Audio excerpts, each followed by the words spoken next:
քանի որ մի քանի անգամ իմ անունը հնչեց, ավելի ճիշտ ազգանունը, Պատվարժան դատարան, թույլ տվեք շատ հանգիստ խոսել։ Այո, ես Դատարանը մինչև այս պահը որևէ մեկին չի զրկել արտահայտվելու այդ իրավունքից, ուղղակի ոչ։ Չէ, ձեր խոսքը Ուղղակի կրկնվելու անհրաժեշտությունը չկա, խնդրեմ, լսում ենք ձեզ։ Ձեր խոսքը քանի որ ընդհատեցի, դրա համար ասեցի թույլ տվեք։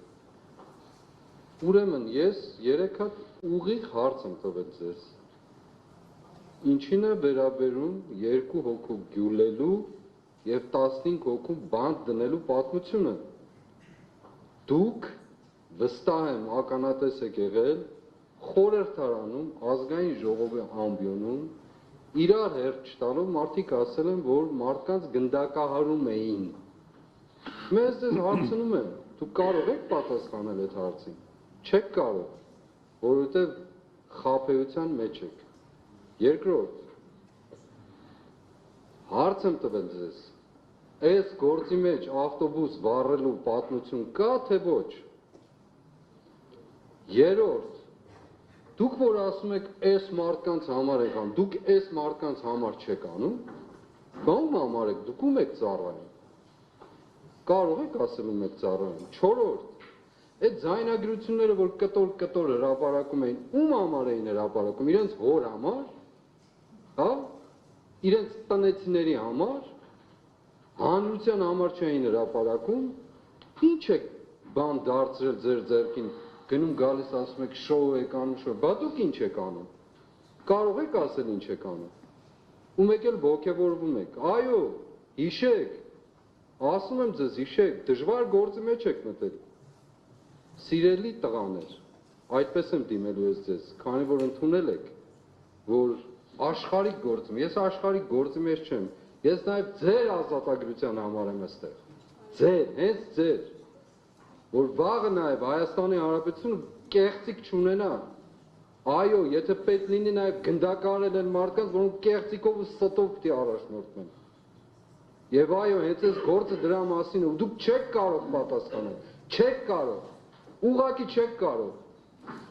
ինչ ուզում եք արեք, ձեր ազգային ժողովի նախագահի խոսքերով ասեմ, թռնեք վերև, իջնեք ներքև, այո, վերաբերվում է, որովհետև խոսել եք այդպես, դուք եք,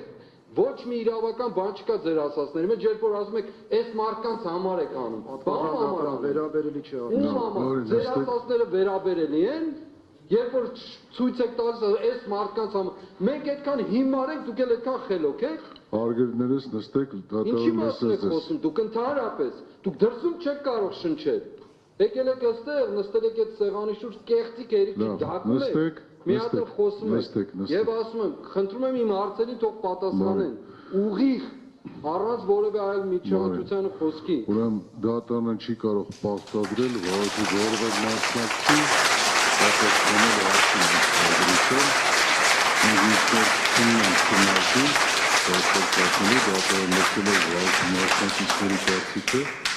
կորոշումները յուրաքանչյուրի նախ սկսենք այնտեղից աղոտ կանելու բոլորս քրիստոնյա ենք, բնականաբար ցանկացած պահի կարող եք աղոտ կանել բացառությամբ բնականաբար դատական նիստի ընթացքում,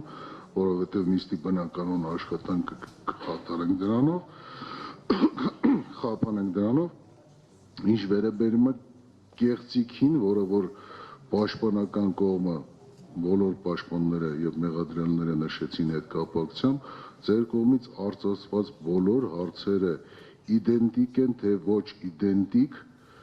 ձայնագրությունը եւ ծրագրությունը ինչ որ կատարվել է, դա դատարանը կարող է դրան գնահատական տալ միայն հիմնական դատալսումների ընթացքում հետազոտվող ապացույցների համակցության արդյունքում դատարանը այս պայն գուշակ չէ, որ գնահատական տա, չի կարող դատարանը այս պայն այդ գնահատականը տալ, չի կարող գնահատականը տալ։ Հետևաբար այս հարցերը հիմնական դատալսումների արդյունքում, այսինքն այդ ապացույցները հետազոտման արդյունքում կարող է դատարանը իր որոշումը հայտնել։